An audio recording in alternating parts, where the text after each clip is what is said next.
वाशिम जिल्ह्यातल्या 81 गावांमध्ये तीव्र पाणी टंचाई निर्माण झाली। वाढत्या तापमानामुळे पाण्याचे स्रोत आटून गेले। तळ गाठलेल्या विहिरीतून पाणी काढण्याची वेळ नागरिकांवर आली। पाण्याविना गंगापूर आणि वनोजा गावात नागरिकांचे हाल होत आहेत। दरम्यान या भीषण परिस्थितीचा आढावा घेतलाय आमचे प्रतिनिधी गणेश मोहोळे यांनी। वाशिम जिल्ह्यामध्ये उन्हाचा पारा जवळपास 44 अंशाच्या समोर गेलेला आहे।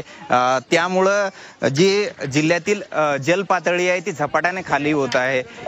त्यातच जिल्ह्यातील जे 171 मध्यम व लघु पाणी प्रकल्प आहे त्यामध्ये जवळपास केवळ 14% जलसाठा शिल्लक आहे। त्यामुळे जिल्ह्यातील 81 गावावर पाणी टंचाईचं भीषण संकट कोसळलेलं आहे।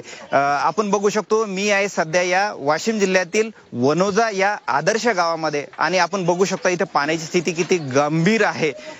इथे अमृत नोनी गॅस्ट्रिन, अपचन, ऍसिडिटी, गॅस्ट्रबल यापैकी तुम्हाला कुठलाही गॅस्ट्रिक प्रॉब्लेम झाला, उपाय एकच, अमृत नोनी गॅस्ट्रिन।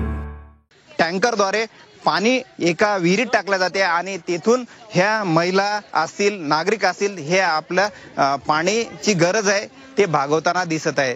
त्यामुळे एकंदरीत जर मान्सूनचा पाऊस जर लांबणीवर पडला तर त्यामुळे जिल्ह्यातील जी पाणी समस्या आहे ती अधिक तीव्र होण्याची शक्यता आहे।